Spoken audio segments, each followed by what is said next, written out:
Hello, everybody, and welcome back to the Rec Room. My name is Brooke, and today we are very, very lucky to be joined by the one and only DP, Daniel Pearson, who is about to give you a bit of a rundown about what he does. And we're going to chat to you about if you know what you're even doing when you're a host. So, DP, take it away. Introduce yourself. What's your role here? Tell us a little bit about yourself, how you got to be here.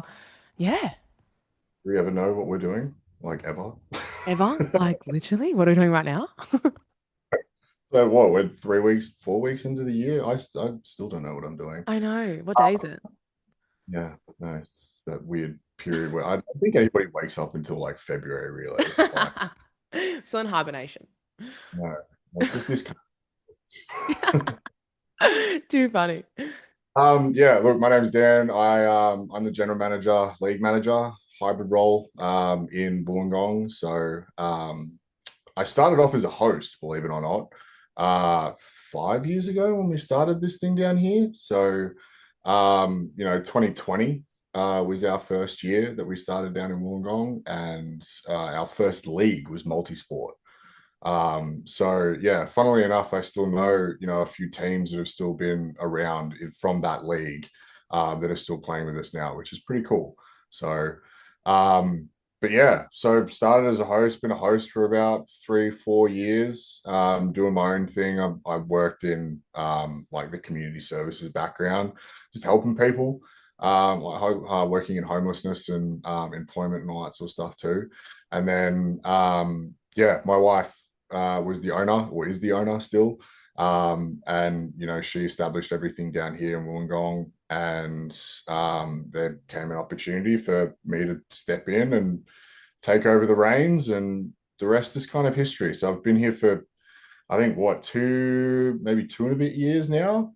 And it's been a journey. It's been a long, hard road, but it's been a very satisfying road, and I'm pretty proud of what we've created here. And it's just been, I don't know, I wouldn't find myself doing anything else but this for hopefully the remainder of my life. Wow. Wow. Just that was great. Well done, DP. And I think something really exciting and a really cool perspective that you provide is you'd be one of the only cities, if not the only city, that you're the general manager and the league manager. So I feel like we've spoken to our founder and we've spoken to a business manager here. And I feel like your perspective as someone that deals with all the high level strategic stuff, but you're also very much on the ground, is very niche. So I think you'll provide such a cool perspective as you've been a host before as well, but you see it from all angles. So that's gonna be pretty cool as we start to talk a little bit about this is going to be about what a host should be doing during games. So that may sound a little bit obvious, but maybe it's also not so obvious. And mainly about those hosts that officiate games that don't necessarily need a lot of officiating and they're just really there for vibe bringing. We're going to give you some really practical tools as well as a little bit of behind the scenes as to how we hire hosts, why we hire them, what traits we look out for, to hopefully help you guys when you're out there on a night out thinking, I'm feeling a little bit lost right now. I'm not really too sure what I'm supposed to be doing, or it's the first couple of weeks, you've just started with us. Hopefully, you can look back on this and get some really cool practical tips about what we expect from you guys, what you can do, and clear a lot of those kind of nuances up. So, we're going to have a chat about, in a nutshell, Dan, how would you describe the role of a host, maybe versus a referee, or in our world, what is an ideal host for you? Well, I mean, just going back to the traditional sense of like a referee, right? Most of the time, in a competitive sense, the most hated person on the field is a referee. And it's like you'll find that with pretty much like any game that you play. Public enemy number one is usually the person that's in that zebra outfit. The zebra. They could honestly ruin a game, or they could, make the game better for you or your side, or whatever, depending on how they feel, how they've woken up in the morning or whatever it is, right? But Hmm. in comparison to what I think we do, we want our hosts, not referees, but hosts, to be like the most loved person on the field. It's completely the opposite of what a traditional referee would potentially be like. Because I don't think many people would probably think that being friends with a referee would be possible. Whereas, our hosts, we want our guys to basically know like every single team that they have and see on a weekly basis because they will see the same people every week in it and week out. And the experience that they're responsible for it is like it's just the gold standard of what we're trying to do, right? Like they're responsible of giving that experience to those teams, and it can be make or break as to if those teams actually return.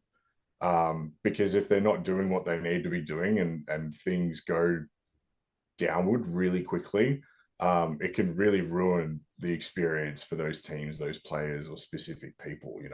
And you're only there for 45 minutes a night. Like you want to have fun. Yeah. Like that's why you signed up, right? Yeah. Um, so having that person to kind of be there and I suppose be that representative.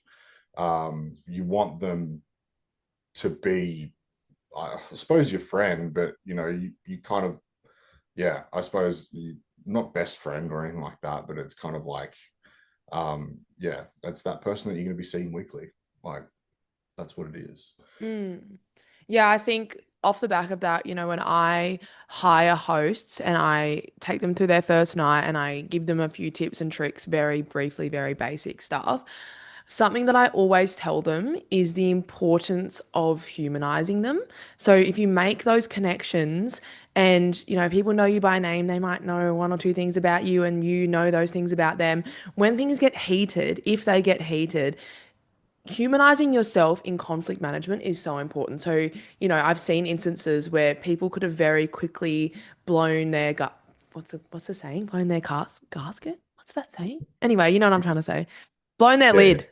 Um, but they're like, you know what? No, Brooke's the host. I know her. I've known her for months. She's not just a random person that I feel comfortable having a crack at, so I'm not going to. And it sounds a bit silly when you put it like that, but when you see it working out, when you see from week one, those people that are a little bit competitive, a little bit argumentative, a little bit lippy, when you get to week 10, they can have very constructive and respectful conversations with a very similar outcome. So, yeah, humanizing yourself from the start, getting to know people's names, knowing people's names is one of the most easiest but most impactful thing that Be Like Host can do. So yeah, those are very, very practical things that you can do to try and make yourself a human to these people. Um, DP, what do you think when you're hiring people? Like, what's some non-negotiables that they must have? And can you maybe tell us a time where you haven't hired someone for a specific reason, or how do you set yourself up for success when you hire hosts? yeah, it's mainly like personality. I personally, it depends on the type of sport and what's kind of needed. Like, I think a soccer host in comparison to like a flag gridiron host, where there's like a lot of nuances with rules, is probably a little bit Mm, different. mm, But if you could hold a conversation with someone, like that's generally what I care most about, I mm, think. Like you can learn the rules, you can be a confident person, you can command a room. I think that no matter what the sport is, and we have tons of hosts that, flip-flop from soccer to pickleball to netball and all that sort of stuff too. But as long as you're confident in holding that conversation with someone, and not being so shy inside of yourself, then that's essentially what I'm looking for. I can tell you this, Joe, one of our basketball hosts that we have now, she came across from Canberra, right? It was the first time that I've ever met her. She sent me a message being like, "Oh, I'm keen to host," but didn't tell me a word about her experience in Canberra whatsoever. So I had no expectations walking into that at all that night. The first shift that she ever had. She walked in to the venue. I was standing off to the side, just kind of taking out some of the basketballs and the kits and all that sort of stuff. And usually the staff usually come up to me first because it's like, introduce yourself, whatever. mm. She completely blows by me, like ignores me completely, and just goes straight over to the two teams that she's never even met before, like never met these people before in her life. just goes straight over to the teams. Hey, how you going? My name's Joe. Like, what's been doing? Blah, blah. Like, starts this full conversation that probably goes for about 5 minutes, whatever it is. Knows, Mm. introduces herself to the captain, walks over to the other team. And I'm just standing there like, I'm incredibly impressed right now. Like, I don't care. Completely ignored me. Like, I couldn't care less about that. That's totally fine. But what that was like the epitome of what you should be doing. As soon as you kind Mm. of walk that venue, you should be, it's like you're seeing your friends all over again, right? You're like, hey, Mm. man, what's going on? Like, good to see you, blah, blah. Like, that's, having that experience with, representative from Urban Rec is like the most important start because it starts off in such a positive note. So that's what we're looking for. I can't tell you how many times I've had people trial with me, and it's like they just kind of stand on the sideline and just don't blow the whistle once in like a 20-minute period. I have to remind them to go over to the teams and have that conversation at halftime. There's no like positivity during the game. There's no like you're a cheerleader for these guys, right? Like you Mm. no bias or anything like that in a social sports sense that teams really care about because you should be cheering on these people as they're playing Mm. from Mm. like that's what you should be doing. Mm. It's a no-brainer. So as long as we're doing just I don't know a little bit of that, like show me something, Mm. something different. That's what makes us stand out in comparison to every other organization. Because you probably walk into another netball organization and you have no idea who that referee is. You just Mm. know that they probably turn up maybe once or twice a season and they ref a game and then you go home. Mm. Um, or they might be a little bit standoffish and they're really strict with the rules and all that sort of stuff. But our guys are more on that sense of like they'll coach you through it if there's something wrong. Like they're not gonna yell at you or be rude or anything like that. That's not the type of expectation that we have. Mm. It's more about teaching these guys how to play in a social sense. Um, like half of our tagline is, changing the way that Australians play sport. And that is also the responsibility of the host. Like, if you have people that come in that have been playing competitive, soccer or netball for 20 odd years, and then they switch to a social league, you're probably going to end up having some problems with those people because they're not used to like playing that way. Yeah. And it'll be up to the host to be like, oh, yeah, I know that you probably are used to playing like that, but this is social. Like, we don't do that here. So, it'll take a couple of weeks for them to actually like coach them through that and help them with it. Yeah. So there is a lot of responsibility and it sounds like a lot, but it's actually quite low hanging fruit if you think about it. It's just a conversation with the person. Oh, we don't do that here. Like, probably just don't try to like back into people like heaps or like smother them completely. You can have a conversation with them in the like in the background and you Mm. know know them a little bit and all that sort of stuff. I think that's a really important part of their responsibilities here as well. Mm. Yeah, I think I love all that. I think when I look to hire hosts, I'm learning more and more the importance of understanding their why. And it is, they don't even, a lot of them don't even have to say their why for me to know what that is. And you can see through it so easily. So you can tell the people that come to you wanting to be a host because they want to make a bit more money or because whatever. And that's completely fine. Like, that's the world that we live in. But I think for us, when I see someone that is so passionate about, could be, I have people that started this role because they want to get better at public speaking and this is a great role for that. And they want to get better at connecting with people. And you can see that potential in people that drive that they might not start off as the most amazing, like, excitable person, but they really, really want to get there. And you see it is a bit of a risk hiring people that kind of yeah, that start there. But I think when you see the progression of similar to that person, on their first week, they may be a bit like, oh, what am I supposed to do? 5 weeks in, they know nearly everyone's name. They have such good like level of banter and understanding of the sport and our why and what we're about. I have people that just love their sport so much. And similar, we don't have flag gridiron, but I would say it's similar to that, where we have things like with footy or basketball or soccer, where they've been playing their whole lives and they want to instill the love of the game into other people in a very social way.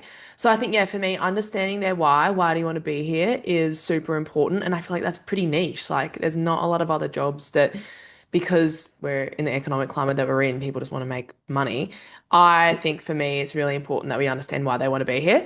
Um, so yeah, them being super passionate, and you can see the positive effects that good versus hosts that need help have. Only last night, one of our netball hosts received a fresh baked loaf of sourdough with her name written on it. It was in like a nice, those like semi-professional like bread bags that people have, and her name was like in cursive on it and a nice little note for her.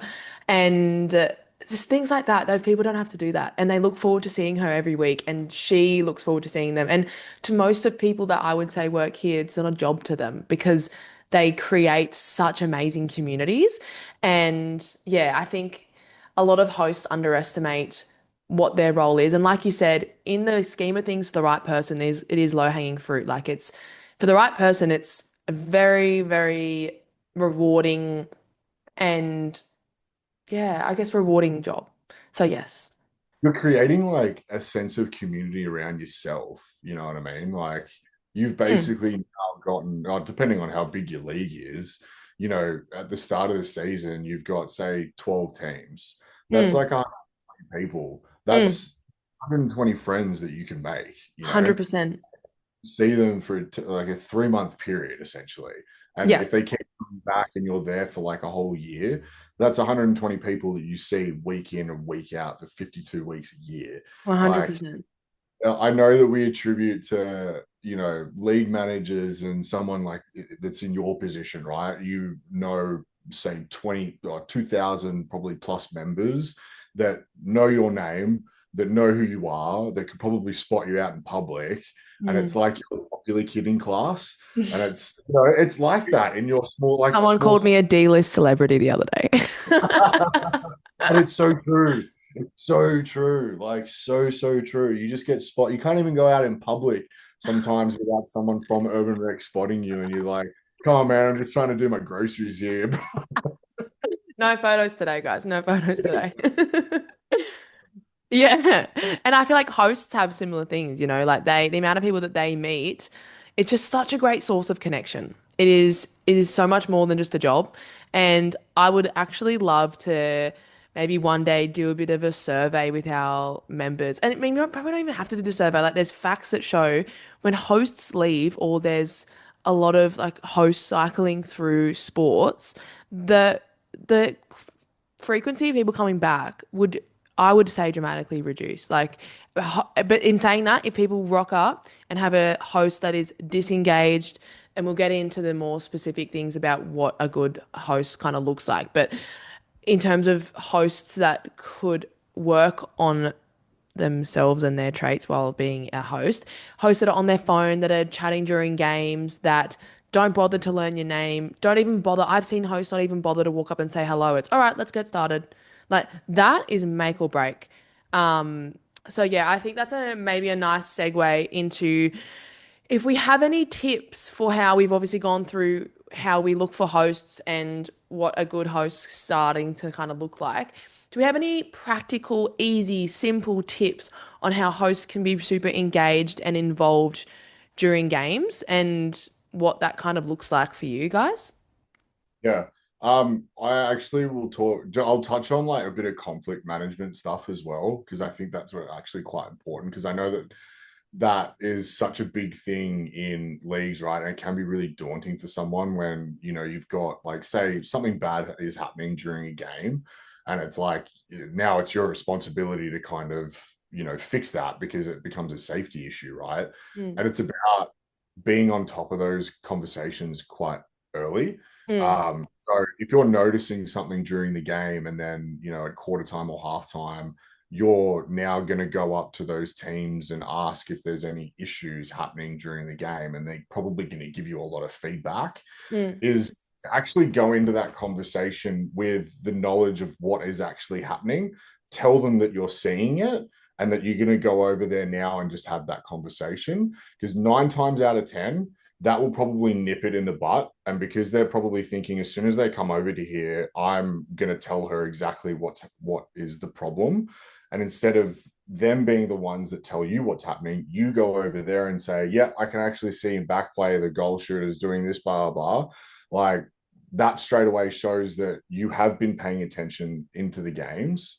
You're on top of it, and it shows that the team now that you care and you're going to fix that issue now. And I've seen it before. It will fix the issue straight away. And then you'll go over, have that conversation with the other team, and then that problem will be null and void. The other suggestion, and I always tell my guys this thing, like this way of doing it is if you're trying, it's really daunting trying to make friends with people, especially if you haven't been in a lot of social settings before. Compliments, compliments, compliments, compliments, I compliments. love that.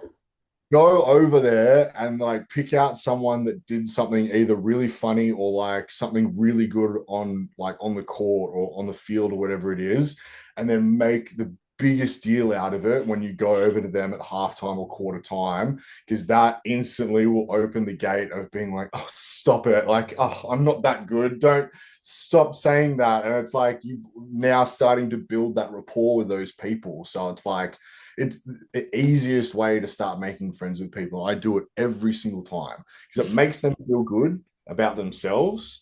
And it's like, don't be fake about it, obviously, but like it makes them feel good about themselves. And then, like, all of a sudden, you've got that, dialogue happening, and it's you starting to have these conversations with people. And then they'll want to like come up and talk to you and start that conversation. So it's easier. Mm, mm. Um, that's probably the biggest thing I have in terms of just some examples of what you could do to make it easy. Yeah, I love that. And I feel like the compliments thing is so infectious. Like that would not only positively impact the person you're giving the compliment to, that makes you look like a very warm, approachable, kind of takes down a lot of people's walls to you. So that has great ripple effects. I'm gonna have to use that. For mine, I feel like just loud and clear communication, and you don't actually have to know everything all the time. I feel like people make decisions based off, oh, I don't really know, so I'm just gonna like fake it till I make it, which to an extent is fine. But acknowledging, actually, no, I didn't see that, or I'm not entirely sure about this specific nuance or this niche thing. Let me just quickly look up the rules because I've got them on my phone. Especially as you're starting, no one's going to hate on you or whatever. Not knowing is okay, but sitting in that and being okay with not knowing, that's not okay. So we're here to help you. We are here to support you, but just be as authentic and as vibrant as you can. To an extent, you should be the loudest person in that venue. You should be cheering people on. And like Dan said, even if you don't know them, that is such a great way to build that connection. People love talking about themselves, love being complimented, whatever. Use those human nature aspects that we have to build those connections. So I guess that would be mine. There's support out there for you. Utilize the support, but just be yourself and be authentic because people can see straight through that. Yeah, I love it when, like, if I rock up to a venue and I can hear, like, on the far field, right? If I can hear that host from that far field, either like laughing or like carrying on or being, Mm, I wouldn't say obnoxious, but yeah. like some would say I'm obnoxious, which I am, admittedly. If I can hear you from that far away, like that's hectic. Like Yeah. that's awkward because it's Yeah. like I can tell you're already involved without even like walking over there and seeing Yeah. what's happening. Yeah. Yeah. Like, Yeah. 100%. fine. Yeah, I love that. I love that. Well, I hope you guys all got something out of today, whether it's something that you can take and utilize in your own hosting experience, or just a very holistic view about, Dan and I sit very different spots in the company and our perspectives are very different, our experiences are very different, but we're very aligned in a lot of ways, in terms of what we expect from our hosts and things like that. So hopefully that gives you a good overview of where we sit as a company on hosting, and you took something out of today. And thank you so much, DP, for giving us your time. And we hope to see you as a guest again very, very soon. All right, see you next weekend. See ya.